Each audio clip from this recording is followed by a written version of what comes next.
Good morning. I'm very happy to be here. I have a guest with me. Her name's Susan, and she's our house guest. Virginia is working this morning, and so I brought Susan to church with me, and it's fun to bring people with you who've never been here before. So, and you all be real nice to her.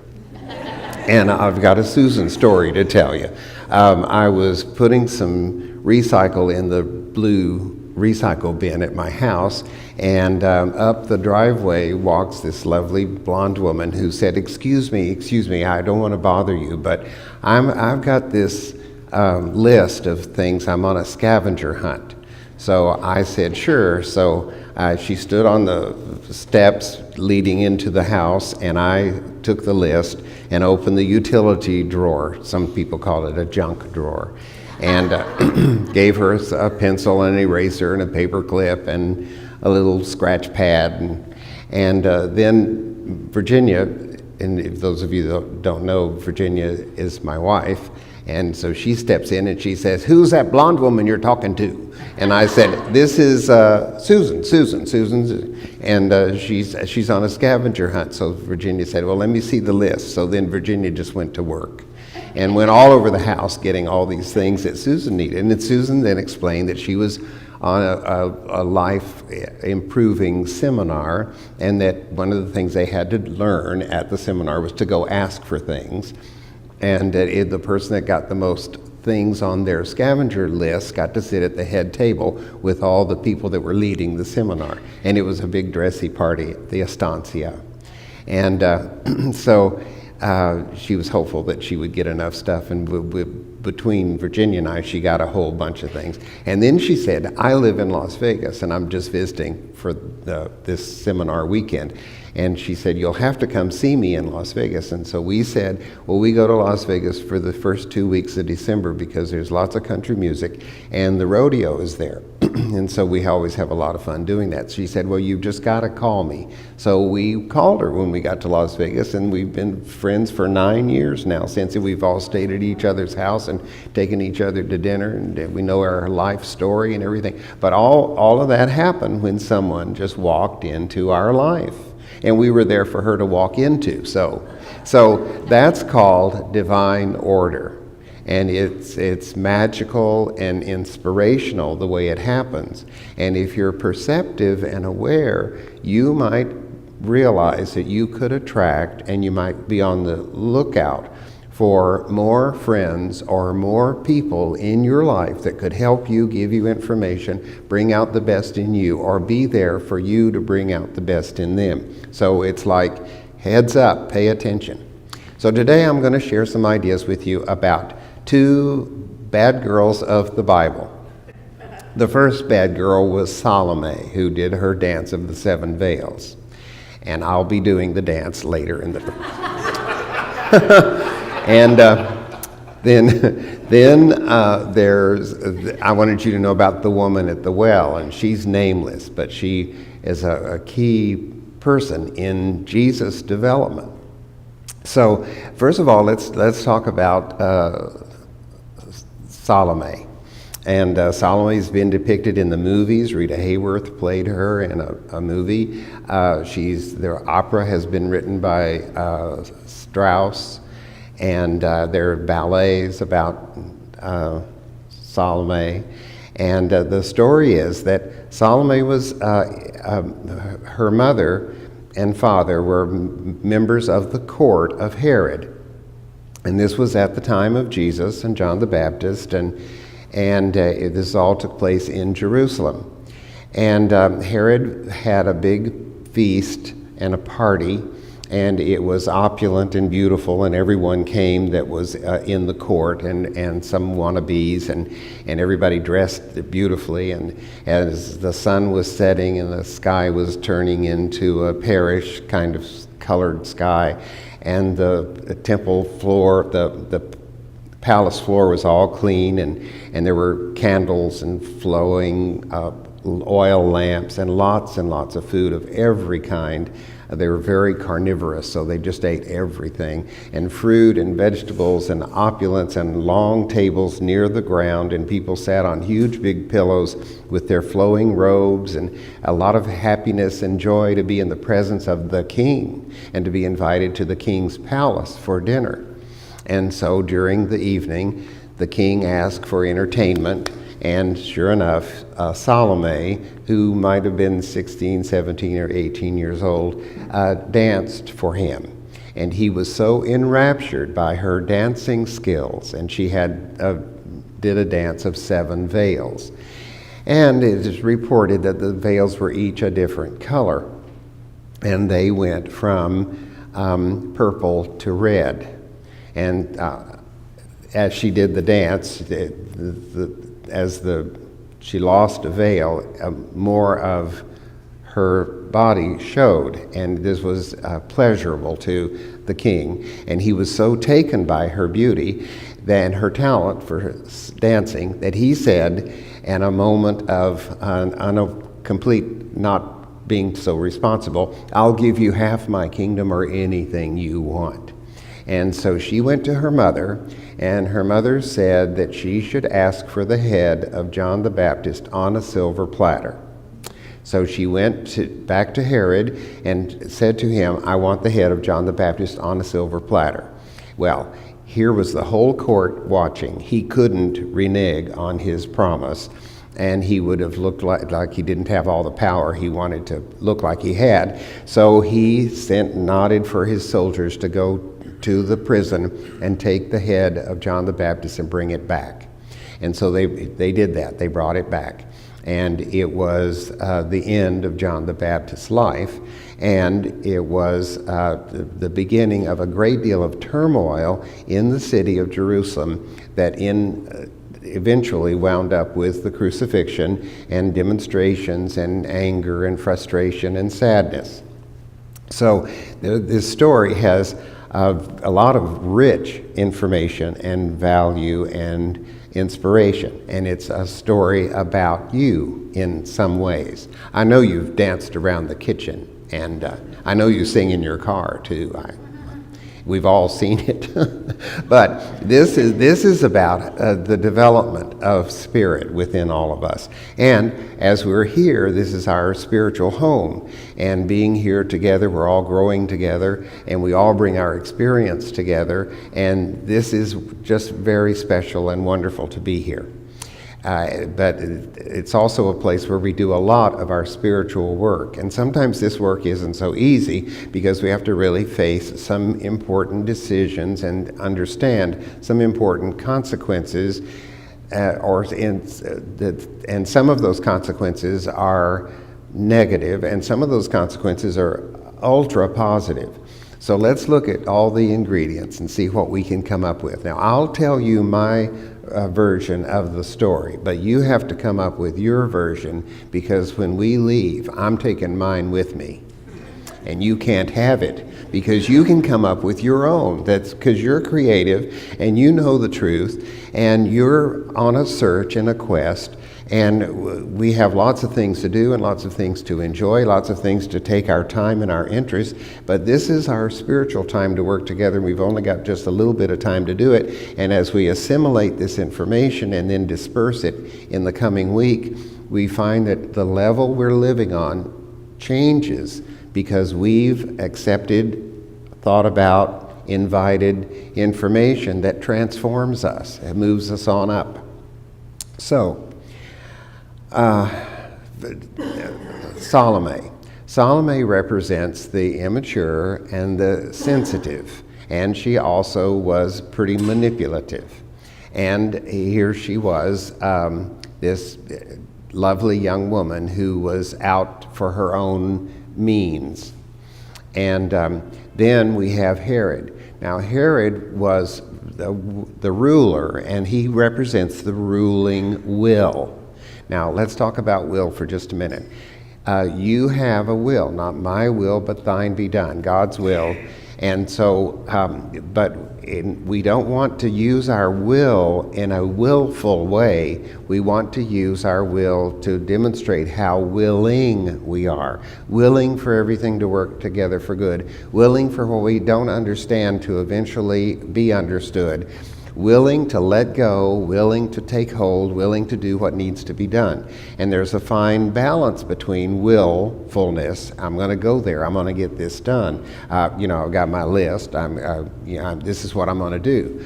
There's a difference between being willful and willing, and we have to find that balance. And in finding that balance, we will find success.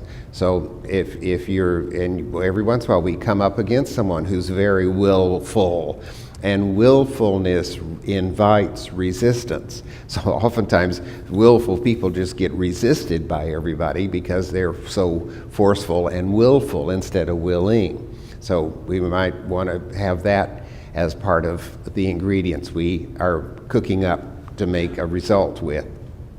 And he was the ruler. He represents that which is not fully developed. He was king, but he wasn't fully developed. His understanding was not developed. And then we have John the Baptist. And John the Baptist has a very interesting history. First of all, he was Zechariah and Elizabeth's child. And when Zechariah and Elizabeth it's in the book, were real old, an angel appeared to them, and they said, "Oh my God, there's an angel." And the angel said, "Yes, and I have news for you. That's splendid news." And they said, "What?" And the angel said, "You're going to have a baby." And they said, "Oh my God." She's way older than, what? Our friends are so old they won't even throw us a baby shower. This is what? And the angel said, "Yes, you're going to have a beautiful child. His name shall be John, and he is a forerunner of someone who's coming, who's even more wonderful than he's going to be." So there was no arguing with the angel. So the next thing they knew, Elizabeth had a baby bump, and then she got bigger and larger, and then she finally gave birth to this beautiful child.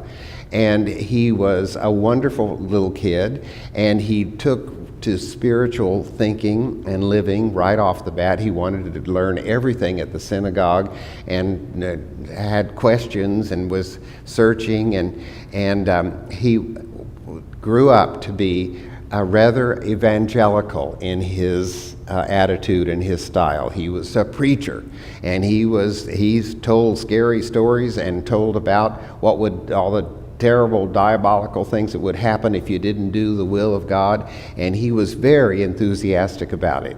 He was like a bull in a china closet. He was hairy. He had lots of hair all over his body. And he wore skins of animals, and that had hair on it. And he ate wild locusts. They're so crunchy. And carob. You know how we have carob trees here. Honey, dip that honey in those locusts, crunch, those. And so he was this kind of a mountain man kind of a guy. Well, what does that mean? Well, first of all, his birth was very similar to Jesus' birth. And an angel came, and it was magical and beautiful. And there was a promise made as the announcement was made that he was going to be born, that he was very special and he would accomplish many spiritual great things and be the forerunner, the way shower for someone even greater to follow. And but then he had all this hairiness, and hair. Oftentimes people think of hair as receptors. And that your hair, you know how it'll stand up at times, and so, or fall flat when you don't want that. But hair is receptors, and that's why a lot of monks shave their head, because they don't want to receive anything from the outer world. They want it to come from inner spirit. So that helps. So with all the men that are shaving their heads these days, we're going to have lots of men awakening to the spirit within. I can see it. And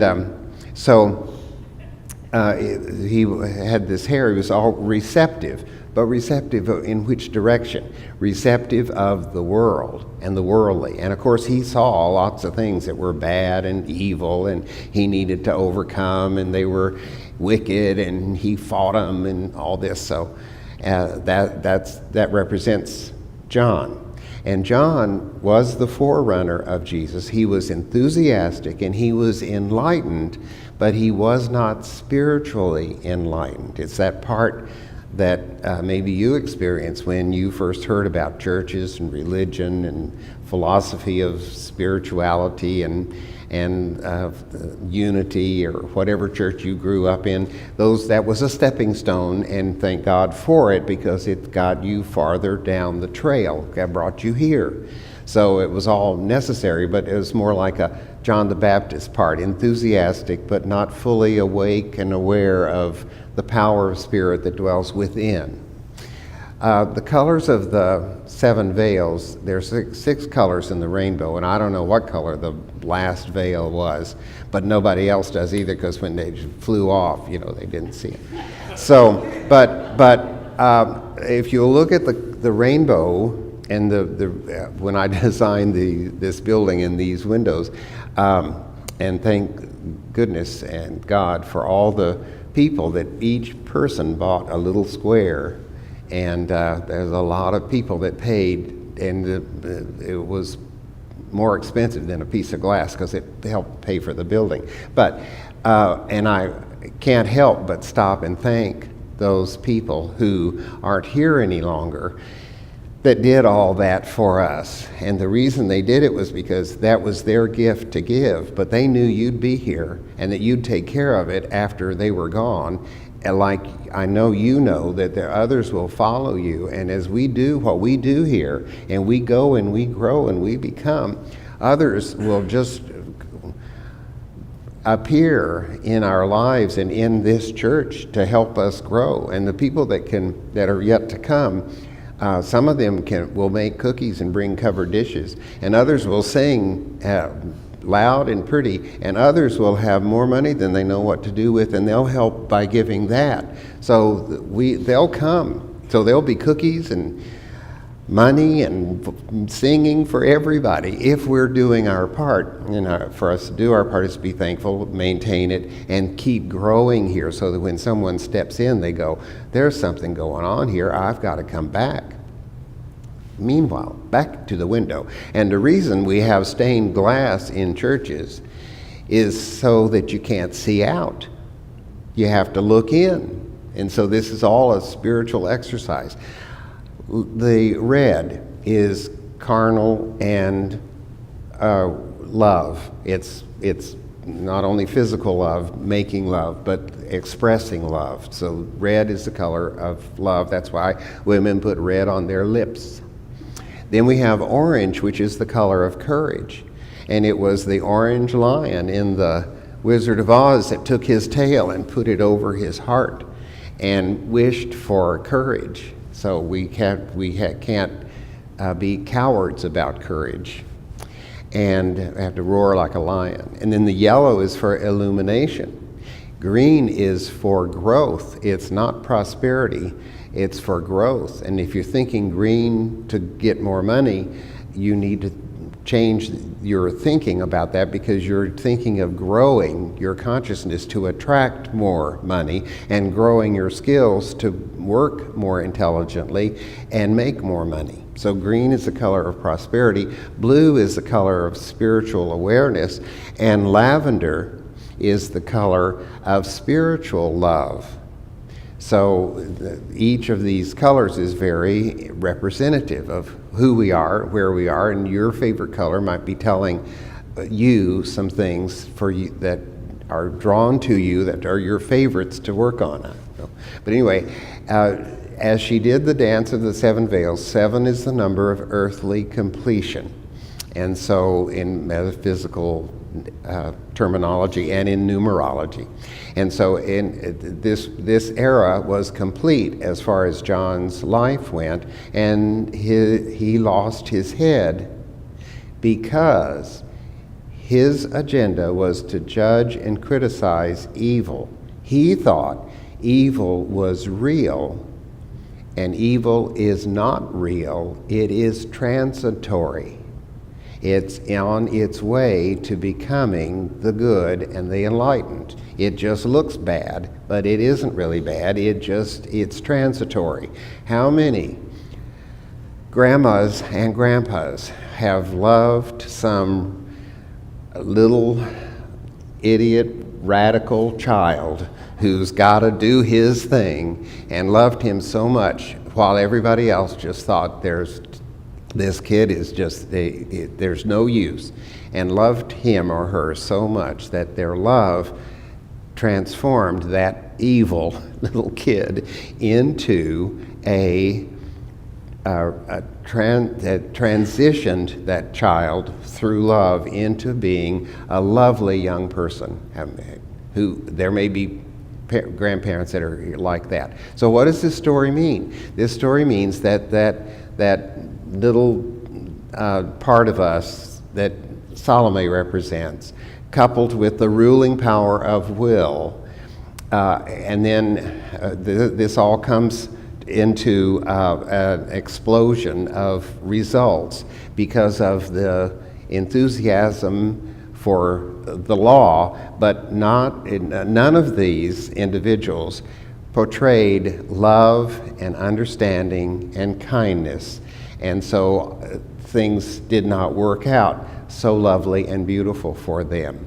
And that's an important thing to realize, that we need to balance our willfulness and our willingness. We need to back off of the desire for the sensual, and we need to recognize the enthusiasm we have for our spiritual development, but take it to a higher level and let the Christ in us do the work. So, sorry, I've got to take this.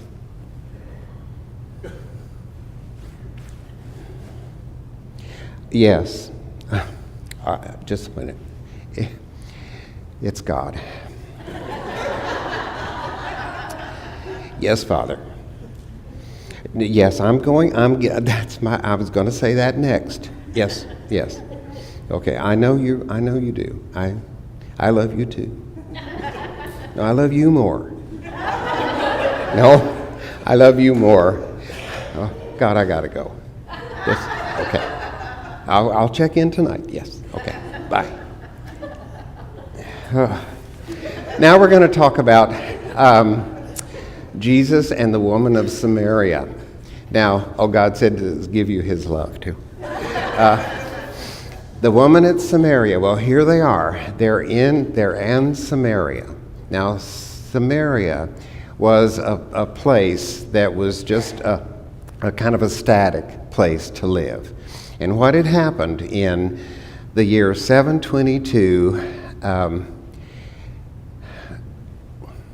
Cajon came and conquered Samaria and drove the Jews out and let all kinds of people come in.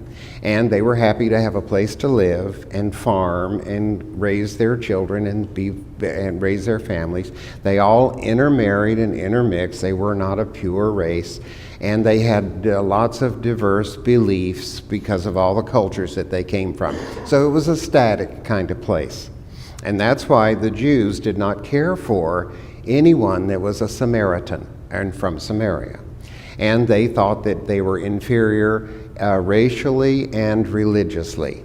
And so they just didn't care for them. And the people kind of expressed that kind of confusion and disorganization and unconnectedness to everybody and to each other. So But they had to go through Samaria to get to Jerusalem and the Holy Land. And so as Jesus said to the disciples, you all go ahead and gather food, and then we'll have food, and then we'll know what to do when you come back. I'm going to sit here by the well. It was Jacob's well. And it was at the village of Sychar. And so Jesus was sitting at the well. It was the middle of the day. It was hot, and the sun was bright. And here comes a woman, and she's going to lower her vessels into the well and then get water.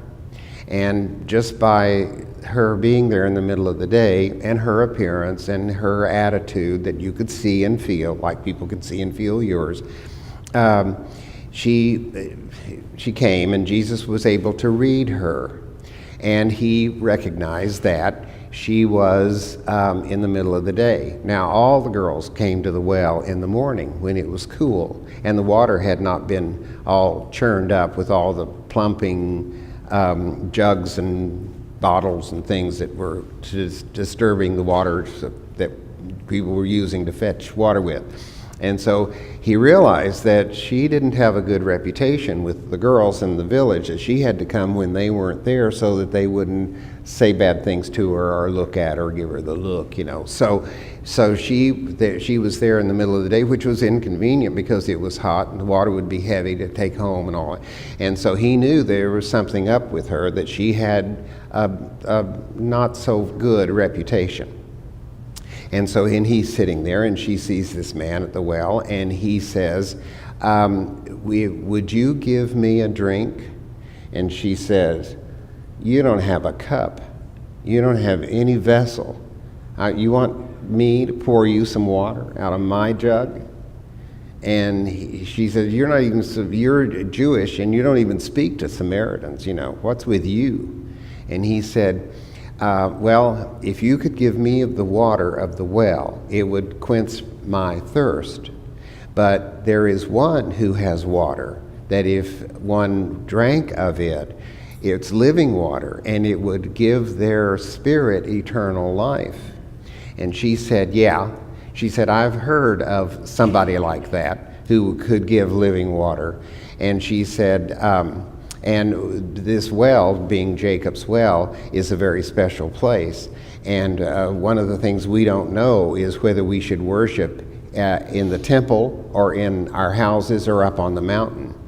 And Jesus said, well, to me, it would be best to worship the Lord thy God wherever you are. Take a moment to see God's presence and the outworking of good and divine order everywhere. And that you could do that any place. And she said, well, that makes more sense than having to, go to all these different places. And he said, yes, you would worship God within your heart.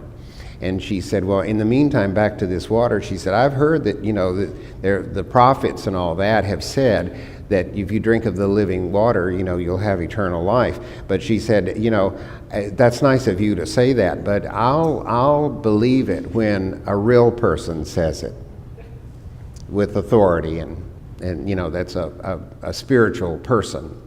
Then I'll believe it.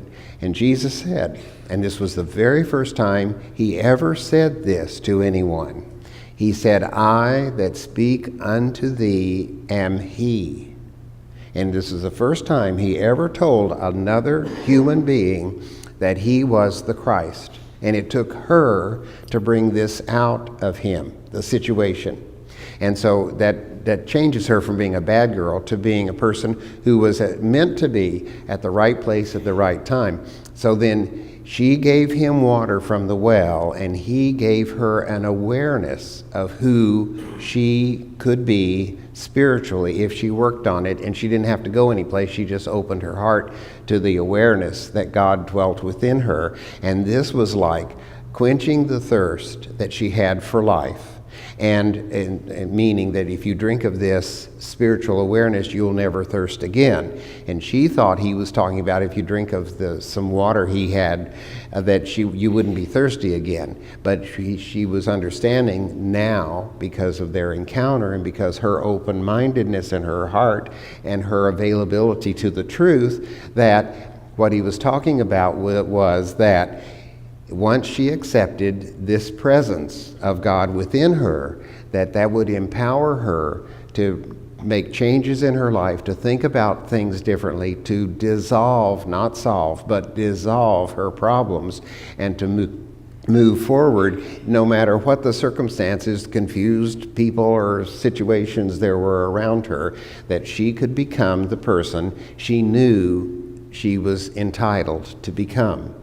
And so in understanding that, we see that Jesus was at the right place at the right time. She came along, and she was not the most pure, wonderful person for him to reveal himself to, but the situation worked out so that she was just the right person. And as he shared with her, he reached a new level of commitment and identity and commitment that said, I that speak unto thee am he.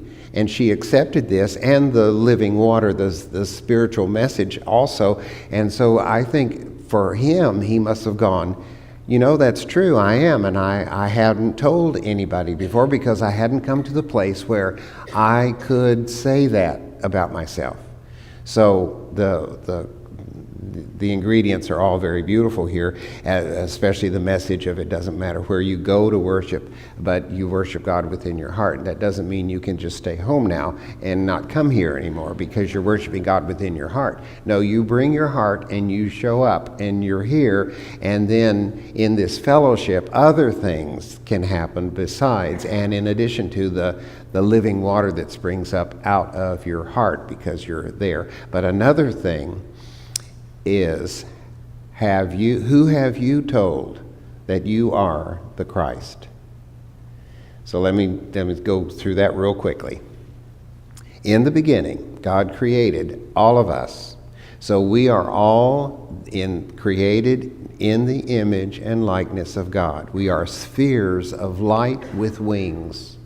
And in that sphere of spirit, we are all the same age, because none were created first or last, and none of us were behind the door when they passed out all the goodies. So we all have everything within us that we need for any lifetime, for any level of society, for any challenge. It's there. And knowing that and believing that is the truth that will set us free. But we've heard things when we were at very susceptible ages or in very susceptible circumstances, and we heard a bunch of stuff, let's just call it fake news, that is not the truth about us. And we believed it because we didn't know no better at the time. And so we didn't have good English either because we needed to know no better. But the truth is that you are the Christ. And Jesus came to show us this powerful presence and model it for us. And then when everybody said, "Oh, you are so wonderful," he said, "I thank you, but it is the Father in me that doeth the works, and the Father in me is the same presence in you. You can do these things, and even greater things than these shall you be able to do." So the important bottom line for the lesson this morning is we see all of the raw, undeveloped in our first bad girl. Then we see the evolved announcement that I am the Christ in the second story. And then we are challenged and invited to say, I am the Christ. And to know it first and believe it first within yourself. I have every resource within me, and when I die, my body will dissolve, and this spirit within me will take all the rich, wonderful things I've learned and the love and the friendships with me, and I'll go to the next station. And Jesus said, in my Father's house there are many mansions, and if it were not so, I would have told you. And at the time Jesus said this, a mansion was a wide place in the road with a fire pit in the middle of it.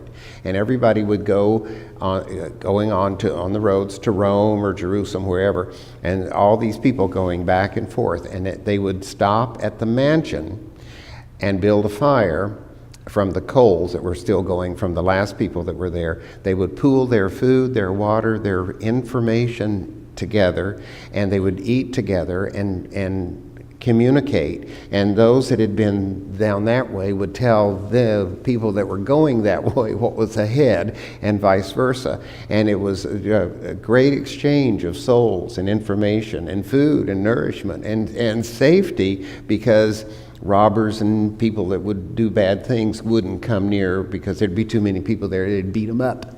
So, and Jesus said, in my Father's house there are many of these places. And so when your spirit leaves, I think you go to the next mansion. And in my Father's house there are many mansions. And but then see how it is. Somebody took that and said, there's going to be streets of gold and gates of pearl, and we're all going to live, in a house as big as our earthly efforts. How good we were determines the size of our house. Well, look, if there's bricks of gold and all that are there, somebody's working there, building all this stuff, and instead of laying back and everything. So I like the idea of the place with the fire pit and all the information. This could be a spiritual mansion for your week, with all the people that are here, of the nourishment and the fellowship and the inspiration, the beautiful music, and the effort of everybody, and the consequences that it builds. So I think then to understand this is to say, I am the Christ. I am the Christ for me in my life. And it's not blasphemous. It's blasphemous to not identify God's greatest creation, which is you. So it's saying the truth. And if you know this truth, then it activates your belief system, your mind, your heart, your choices, your willingness, your option to go in the sensual direction as instead of the lavender loving direction. And so with these thoughts in mind, and here's what I'd like for us to do. I'd like for you to bow your head and close your eyes and with me. And then let's put our hands on our lap as though we're going to receive. And if you'd like, you could put both feet on the ground, the floor, so that you're grounded. And we're grounded, we're receptive, our heads are bowed, and this is a sense of humility and teachableness. And then I would like for you to say, I am the Christ, very softly and just for yourself. Together, I am the Christ. Then let's say, the Christ presence dwells in me. Just for yourself, together. The Christ presence dwells in me. And then again, I'd like for you to say, I am the Christ. Together, I am the Christ. Now keep those eyes closed and the head bowed, the hands open, the feet on the floor. And then, Father, we give thanks for the opportunity to identify ourselves as we are, to say our spiritual name, to behold your creation, your perfect, lovely, beautiful, capable creation that we are. And then for the body, for the history, for the world that surrounds this soul that's mighty in the midst of us, we give thanks for all those ingredients that are useful tools to help us expand and express our awareness of this Christ presence that you created us to be. For being able to say this about ourselves, for knowing who we are thankful. May we have moments, many moments in this day and the rest of this week to affirm this truth about ourselves, and as those affirmations of who we truly are reverberate through our consciousness and our awareness, Father, we give thanks that we'll see changes in our world that we've earned because we've identified who we are. For Jesus' time at the well, for the Samaritan woman, for Salome and Herod, and dinner at the palace, and the sunlight on the well, for all those images we have, we give thanks. But for the greatest image of your light and life as the Christ within us, that we have, that we are. For this we give thanks in your name. Amen.